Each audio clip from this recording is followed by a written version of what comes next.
हाँ, देखिए आज का कथा भागवत कथा है। भागवत पुराण को घर में रखने मात्र से परिवार आनंदमयी हो जाता है। देखिए, नारद भगवान सनक ऋषि के लड़कों से पूछते हैं कि महाराज, इस कथा का क्या आनंद है, क्या महत्व है। उन्होंने कहते हैं कि महाराज नारद जी, इस कथा को इस पृथ्वी पे पंचुक पाप कर लिया हो इंसान, पर स्त्री गमन किया हो, गुरु स्त्री का गमन किया हो, अहिंसा किया हो, ब्राह्मण हत्या किया हो, सारी पाप इस पृथ्वी का कर चुका हो और महान पापी हो, लेकिन महाराज मरने के बाद इस भागवत का कथा विधि विधान से सुनाया जाए तो उस प्रेत योनि से वो आत्मा सीधा वैकुंठ लोक को जाती है। नारद भगवान कहते हैं महाराज, जिंदे जी सुनाया जाए ये तो बात सत्य है, लेकिन मरने के बाद इस कथा को सुनने के लिए और इस आत्मा का मोक्ष प्रदान हो जाता है, ये बात कुछ समझने में नहीं आई। ऋषिवर कहते हैं कि हे नारद जी, सत्य घटना मैं आपसे कह रहा हूं, ध्यानपूर्वक उसको आप सुनिए।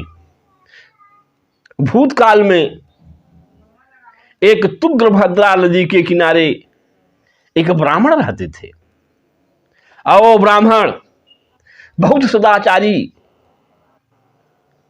सूर्य के समान उनका तेज था,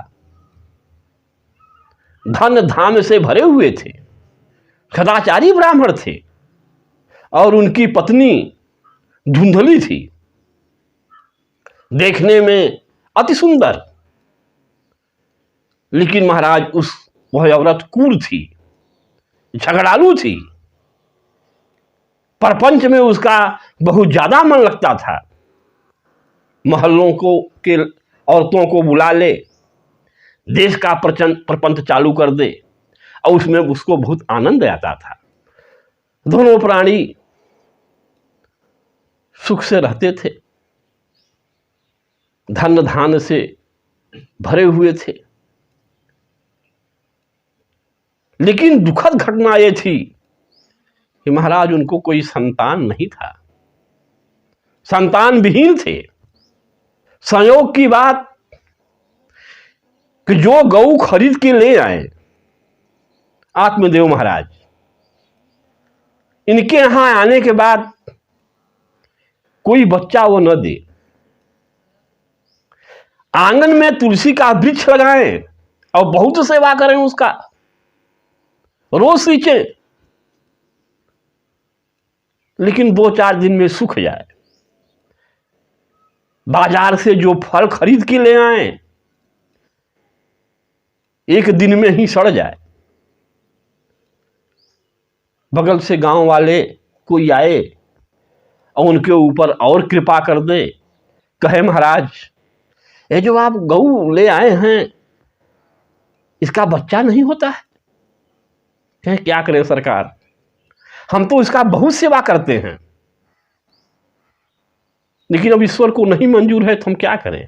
कहे नहीं महाराज ऐसी बात नहीं है, आपको बुरा ना लगे, लेकिन आपके पास संतान नहीं है ना, इसलिए ये भी संतान विमुख हो गई। कोई इधर से घूम करके आए, कहे महाराज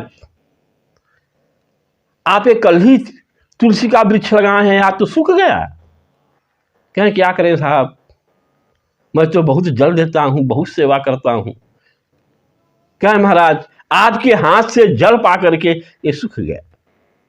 गांव वाले कुछ न कुछ ताना कसते रहे ब्राह्मण देव को, और ब्राह्मण देव को बाण के समान पुत्र न रहने के कारण चोट लगता था। और उस दिन तो ब्राह्मण देवता उब ही गए। बहुत दान किए, बहुत पुण्य किए, बहुत गौ दान किए, बहुत धन दान किए, जमीन दान की, लेकिन वृद्धावस्था हो गया, कोई न पुत्र और न कोई पुत्री। उनको बहुत शोक हुआ। वो सोचते हैं कि इस जीवन से अच्छा है, इस ताने से अच्छा है कि हमारी मृत्यु हो जाए। और आत्महत्या करने के लिए उस नदी के तट पे पहुंच गए। और जब नदी के तट पे पहुंचे तो देखते क्या हैं कि कोई संत उधर से आ रहे हैं और इनके आंख से रुदन हो रहा है, आंसू गिर रहा है, माया में फंसे हैं, रुदन कर रहे हैं।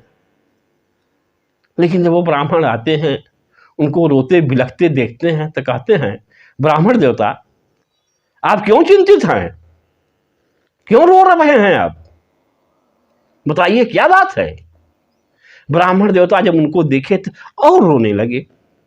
कहे महाराज शांत हो जाइए, अपने दुख का कारण तो बताइए। बार बार पूछने पर, बार बार कहने पे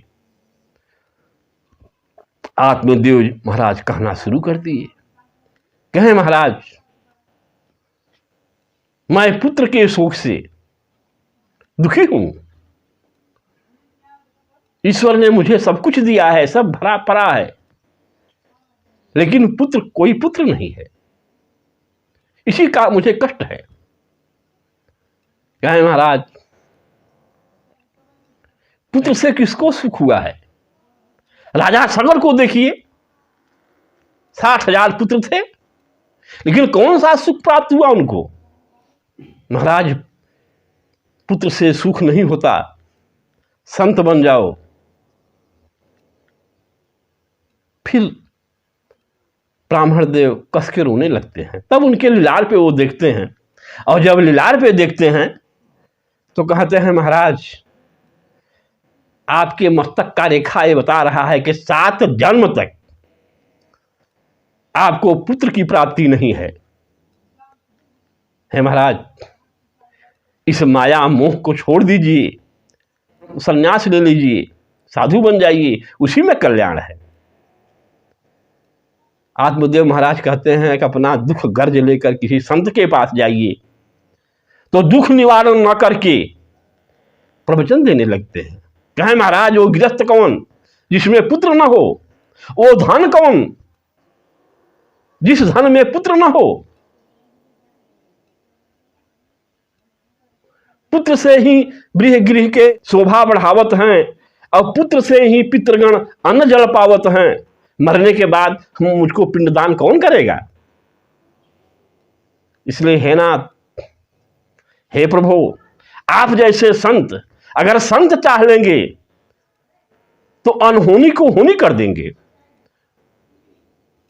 सूर्य की गति रोक देंगे।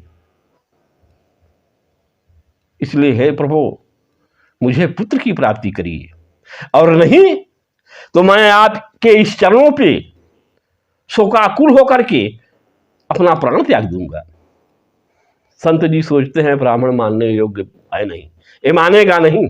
जब तक पुत्र का प्रहार इसको होगा नहीं तब तक ये नहीं मानेगा। ब्राह्मण देवता कहते हैं अरे आत्मदेव महाराज, इंसान सोचता है कि शादी हो जाएगी तब सुख मिलेगा, और शादी हुई तब पर भी सुख नहीं मिला। फिर सोचता है कि पुत्र हो जाएगा तब सुख मिलेगा, तब पर भी सुख नहीं मिलता।